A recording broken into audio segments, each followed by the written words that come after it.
Hey guys, cup of fun, back from the cupboard. And on the bird's kiss. And my hair won't cooperate. Today we're talking about monsters. Yeah. If we had one of those annoying intro scenes, this where it would go right there. Yeah. We don't have one of those. So, today we're talking about Dungeons & Dragons 5th edition. It's the monster manual. It's such a pretty picture. Yeah, look at this beholder. Beholder this beholder. Behold this book. Hold on. Raymond Swoland, good job. Good job, Raymond. Swanland. Good illustration work. Strong Anyways, strong name. Today we are talking about our favorite monsters from Dungeons & Dragons 5th edition. So we each have a list of 5, and we're just going to talk about it. Okay. Are we going to do like... We'll go 5, 5, 4, 4, 3, 3, 1, Okay. 1, 2, 2. Okay. You go first. She didn't catch it, guys. Alright, so number 15 for me, my least favorite person is called a Flumph. Flumph. A lot of good things going for the Flumph. First thing is their name. Flumph. Sounds like it's being thrown against the wall. They're also just kind of really adorable and great. And then this cool mechanic, if they get knocked upside down, they can't get back up. Oh no! It's adorable. That's so mean. It's horrible. They can roll a dexterity saving throw to get turned right way up, but if you knock them over, they're just like, oh. They're just flopping around. Like a turtle. They're flumping around. Flumping around. So my number 5 is Flumph, because they're adorable and ridiculous. My number 5 was a bullet. Good old These bullets. are like creatures that can dig underneath the ground and rock and all that stuff. I don't really know anything about this creature for a while, until me and Andreas played a game. I love this story. And there was this maze, and we're just like, I don't want to do this maze. The maze was a whole sheet of graph paper. So a whole sheet of graph paper. The DM was going to have us go through a whole sheet of graph paper worth of had maze. traps and stuff, and it was ridiculous. And there's so many different places you could go. And I would just like, I used detect object. Is it within 30 feet? Or 60 feet, I think it was? Whatever the... 100 feet, I think. Within 100 feet. Like, yes. Oh, what direction is it in? That way. So I look at Andreas, he's playing a character, he's a druid, I think. I was a summoner. A summoner. I was a homebrew class. And he could change, like... I cast polymorph on myself. And turned into a bullet. We just burrowed through and all just the walls. dug through the stone walls to the object and then left. We were so mean. The DM rage quit. Also, So polymorph doesn't work that way. Oh, well, how does it work? It's turned to animals. It is an animal, isn't it? Well, No, it's technically a monster. I think it's a monstrosity in the book. Regardless, Yeah. I'm actually not allowed to become a bullet using that spell. Way to ruin it. They didn't... It was the first game they were DMing, so me and Andres, we ruined it. It was their first game DMing. They said, okay, be level 15 evil characters. Yeah. It was a mess. It And you was can so be bad. anything. If it's on the internet somewhere, you can do it. I felt bad, but also I didn't want to go through a giant maze, so... So bullets, that's what we're talking about. Yeah, it's a bullet. That's why I like bullets, because that story specifically. It's a great You story. just barrel through all the walls. I always really enjoyed bullets, but never got to use them effectively because my players never got to that point. Or they would be past I that fought point. them once. It beat me up pretty badly. Bullets are pretty great. Yeah. Oh, I love them. Ready to move on? Yeah. Okay, my number 4 is the animated object. It's like a mimic, but better. Better, yeah. Mimics are interesting and fun, but I love the idea of the animated object. It's not some weird mimic thing. It's just some rug. It's some, like, that candlestick smothers you. holder. Just, like, some random object that just happens to be alive. I actually also had this on my list of favorite monsters to go through, but I didn't choose it. For me, number 4 was the Dryad. Strong choice. And that's like, it's a fae creature that has been bound by a powerful fae to a tree, and they teleport through trees and stuff, and they're really pretty. And I just find their concept really cool.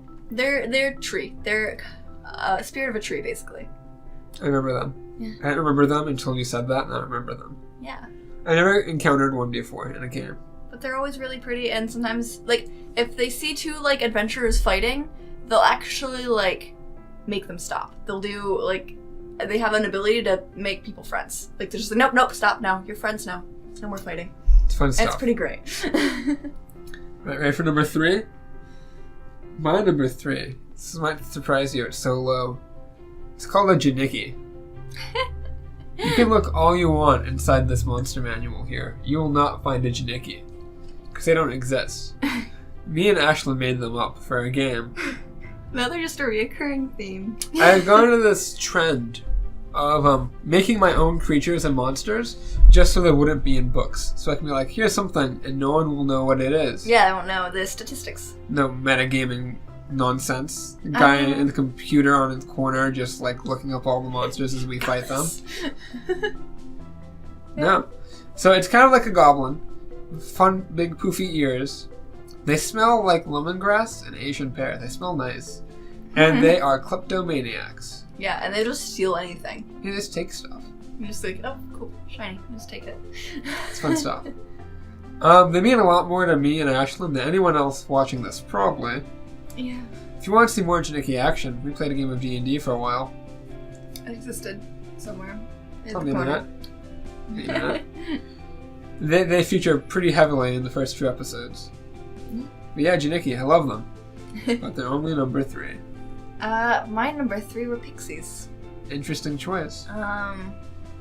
They're little tricksters that are just, like, they're also shy, but they want to be friends with people. So they try to be friends with people, but they're also really shy, and they're really scared of people, but they want to be friends. And they'll pull little pranks to see how you react, just to see if you can be a friend or not. There's a lovely way to break the game of D&D involving pixies. I don't know if you know about this. There's a spell. I don't remember what level the spell is. But it's like summon Fae, something like that. And you can summon like 4 pixies. Which is great, because pixies know the polymorph spell. Yeah. And they can only turn you into an animal. But dinosaurs count as animals. So with this, on your turn, you can summon 4 pixies. And then have them polymorph you and your teammates into T-Rexes. And then you just have 4 T-Rexes. Why not, I guess? And that's a thing that exists in the games that's not against the rules technically. Interesting. So pixies. But they break them, though? Break them? How do they break the game? Because you just, in one turn, create 4 T-Rexes. Oh, well, I guess. Like, it's not like instantly crazy winning, yeah. but it does give you 4 T-Rexes. Yeah. Which are pretty powerful creatures. Something you can do. So my number 2, geometry robots. These guys. These are, I'm going to put them all up here so you can see them. I love them. They're my favorite thing. I mean, they're number 2. They're my second favorite thing. They're just adorable and lovely, and for a long time, when 5th edition came out, they were my go-to for everything. I mean, there's like a lore about them, and like, just like that's cool and all, but just throw them at people just because you want to but use also, them. they're adorable, and I love them, and they're geometry robots. So I put them number 2, because they're my favorites. Second favorites. Ashlyn. My number 2, will-o-wisps. I like will-o-wisps. She really like will-o-wisps outside of D&D as well. They're little glowing creatures. They're spirits usually that are trapped, and they feed off despair. So they'll use their pretty shininess to lure you to a spot that will cause you great despair, and they'll just suck the life out of you.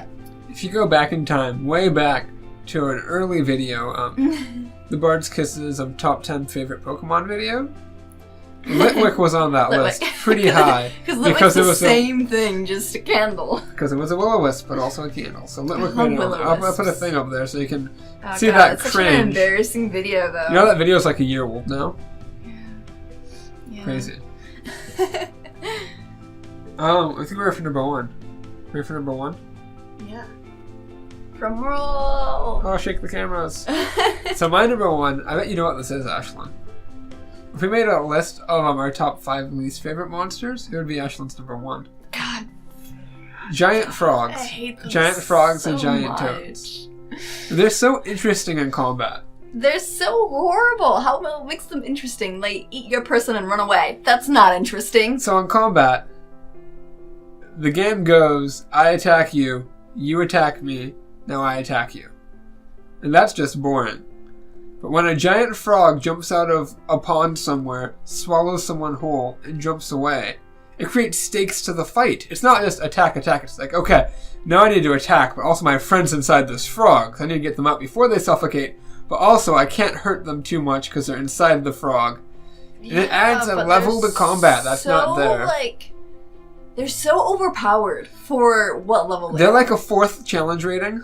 They're a 4th of a challenge rating, and they can literally TPK because they just, they'll swallow your people, and then your person just can't get out once they've been swallowed. I mean, theoretically, you could get out. How? If you roll more than a 1. I've killed many of Ashlyn's characters using these frogs. 3 of my characters have died because of the stupid frog, and I hate them so much. So much. I think they do things to combat, and just the fact that I can say the word is giant frog and get that reaction from Ashlyn. I hate it so much. They're great. They'd be fine if it weren't so, low level. I feel like they're overpowered.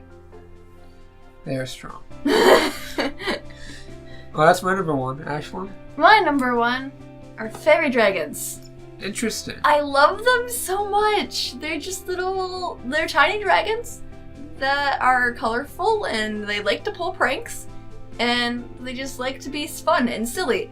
And you can win over their trust with sweets. I'll talk about your list for a minute. Yeah. How many of them are fae? Actually, that is not a fae. Fairy dragons aren't fae. Oh, I'm sorry. It just sounds like a fae. I have 2 faes on my list. I am rather fond of faes. Fond of faes? But yeah, no, fairy dragons are not fae. Have you ever played a Fae Pact Warlock before? No. I feel like you've always avoided Warlocks in particular. They're really complicated. I don't think they're that bad. I think they're pretty complicated.